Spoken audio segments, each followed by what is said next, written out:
So apparently, you guys, and hey, you didn't hear from me, okay, you didn't hear from me, but apparently I have it on good word that this generation is not living up to expectations. You guys have got to get sluttier. You guys have got to get sluttier. It is getting scary and Puritan out there. You have got to get sluttier, please. What happened to everyone? I thought that Gen Z was supposed to be cool. Like, why is everyone a puritanical little narc? And you don't necessarily have to occupy my age bracket to have felt the backswipe, honestly, of sad bewilderment from the older generations. Studies came out that showed that Gen Z is the first generation in human history that is less smart than their parents. We should all be incredibly alarmed by that. Not gonna lie, some of y'all are one clever think piece away from clutching your pearls at rock and roll music and the fact that people are twisting their hips to the beat. What happened to everyone? I'm talking about the disappointment, okay, the contempt, the occasional disdain leveled at us from seemingly all sides. And I think I should start this video also just by being honest.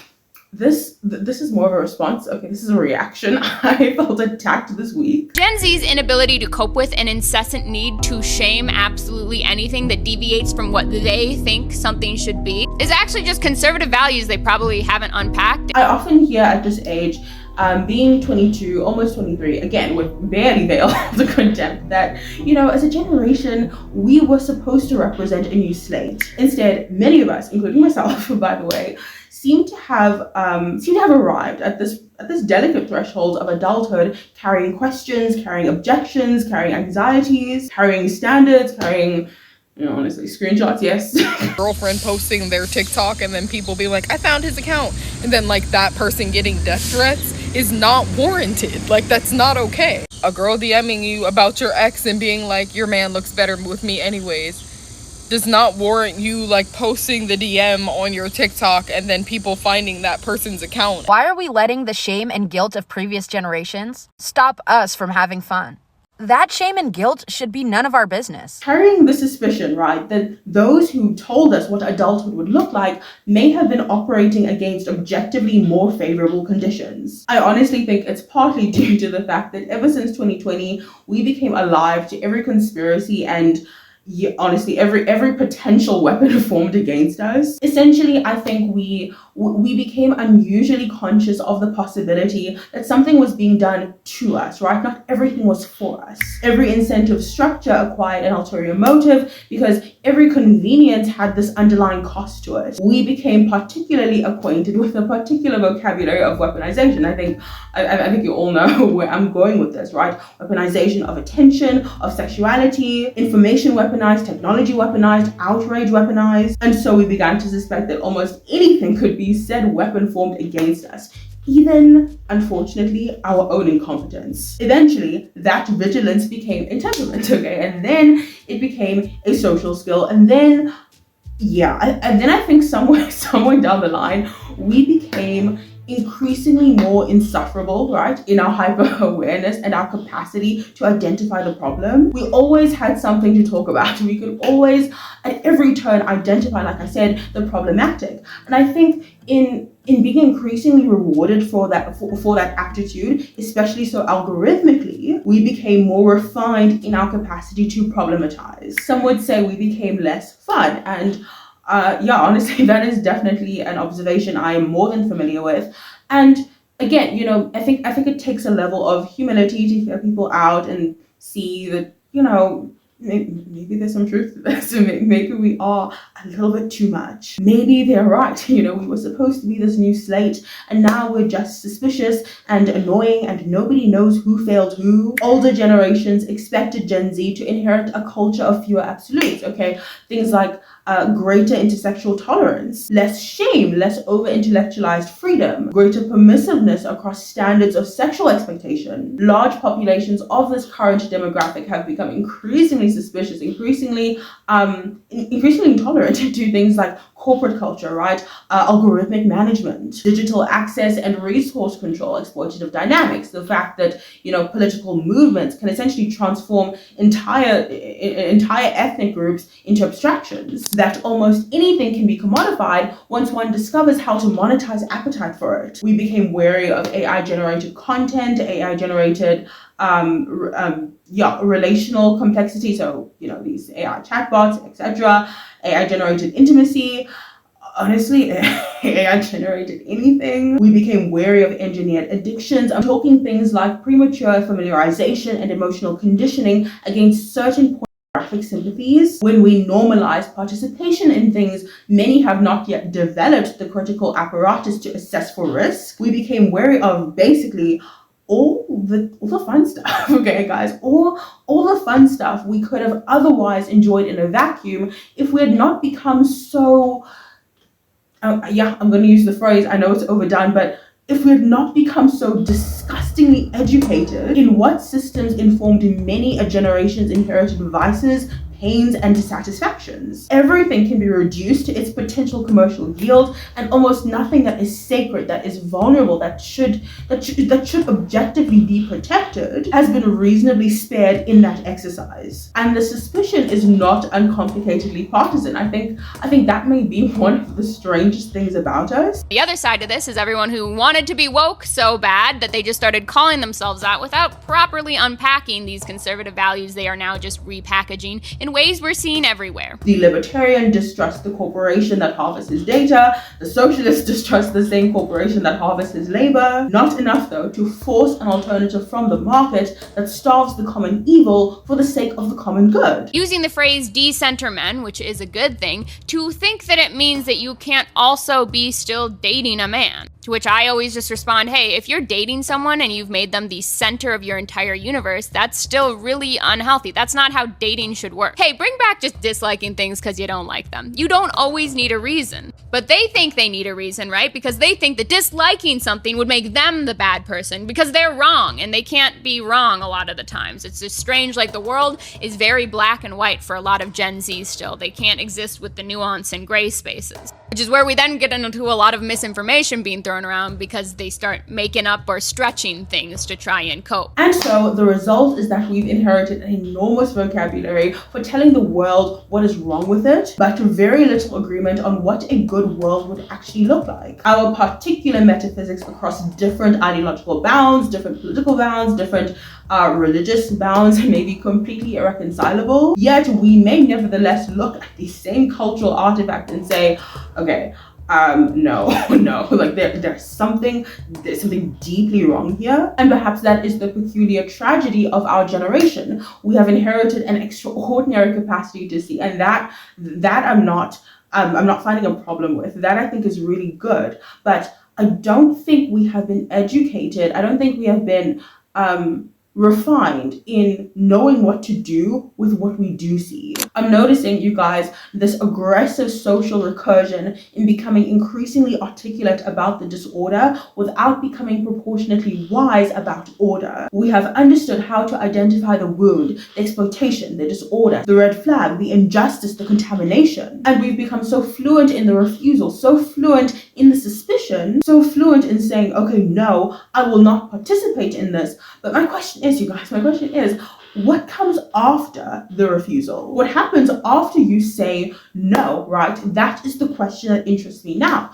And so, again, like I said in the beginning, perhaps there is truth to that accusation that, you know what, maybe we are a bit too much. Maybe we are doing too much. Perhaps we are more sensitive to disorder than we ought to be, but that sensitivity is also eating us up from the inside out. We can be a little bit exhausting, okay, because not every joke needs to be turned into an ethical inquiry. I mean, I see so many mundane workplace, specifically corporate interactions posted on TikTok and turned into these studies in power. I see stories about romantic disagreements that, again, somebody obviously posts on TikTok in no less than 37 parts, essentially turned into a taxonomy on attachment wounds. I see any and every rebooted cartoon to CGI to AI show or movie or film adaptation basically turned into a referendum on representation, on how they did things wrong, how they could have done things right, how it's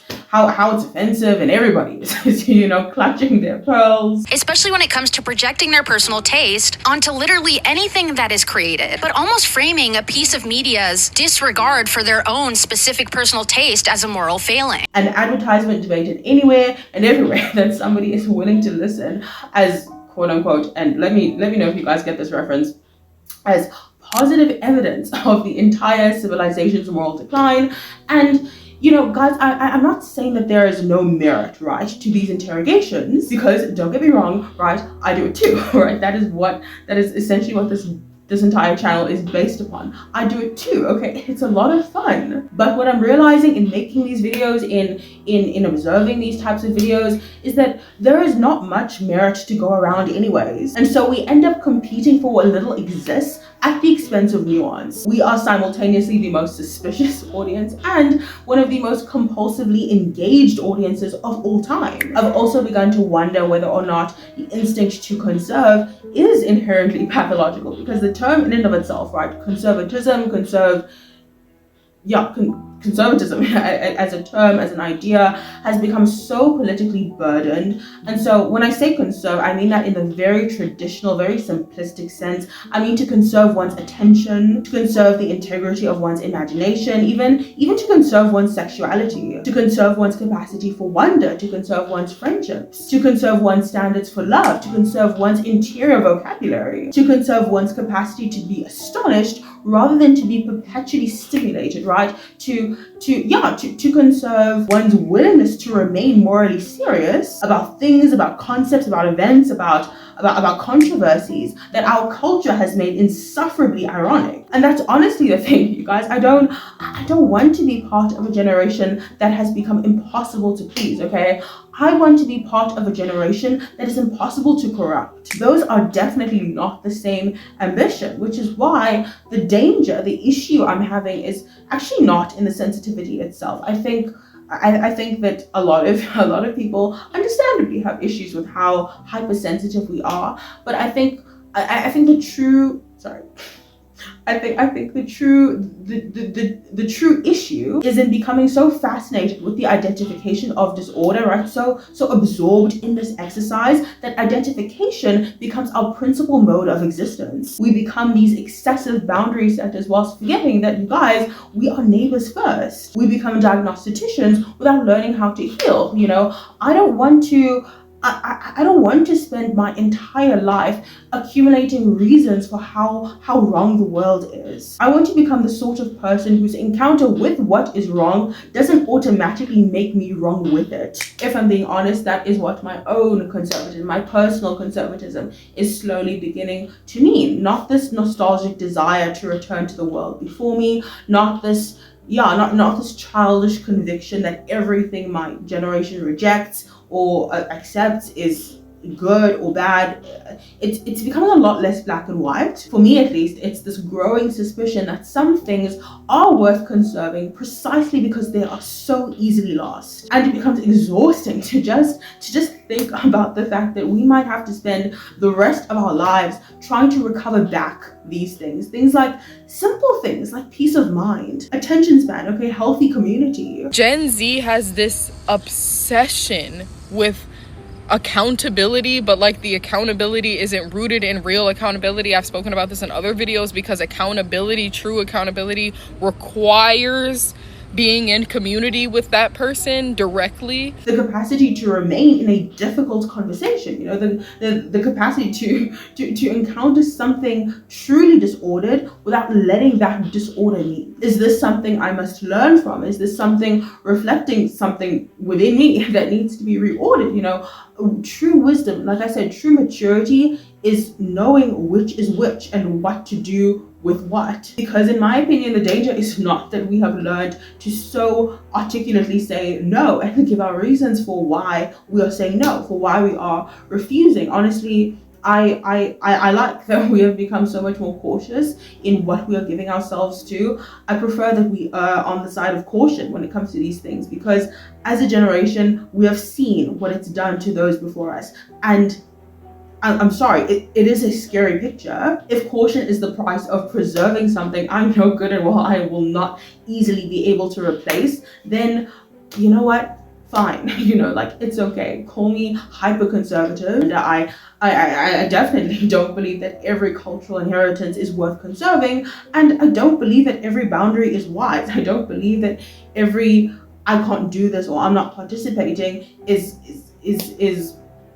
is calibrated against an objectively rational framework. But I have become increasingly persuaded that there are some things that we should be very slow to give away. We should be very careful to not let be taken away from us or slip away from us simply because the culture insists that their loss is our liberation. The danger, like I said, is not in having learned to say no. The danger is in that saying no becomes the only thing that we know how to say. Maybe the next stage of quote unquote conservatism, at least for me, I don't even want to call it that really.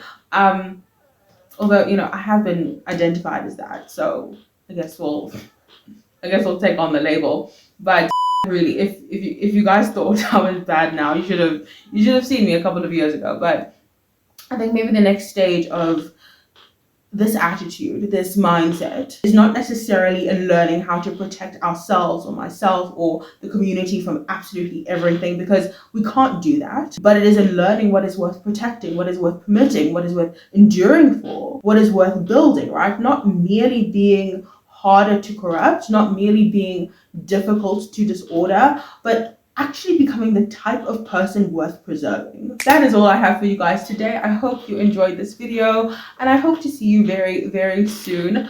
I really had no idea what necessarily to talk about today. There was so much going on, and I didn't want to talk about Harry and Meghan. I just don't care. But you know, if there is anything in particular you would like me to discuss, to talk about, I would be more than happy to discuss it. Otherwise, I'm so grateful for your ear. I'm so grateful for your patience and for your, you know, engagement on this channel, especially the new ones. So, yeah, you take care, and I'll hopefully see you very soon. Goodbye.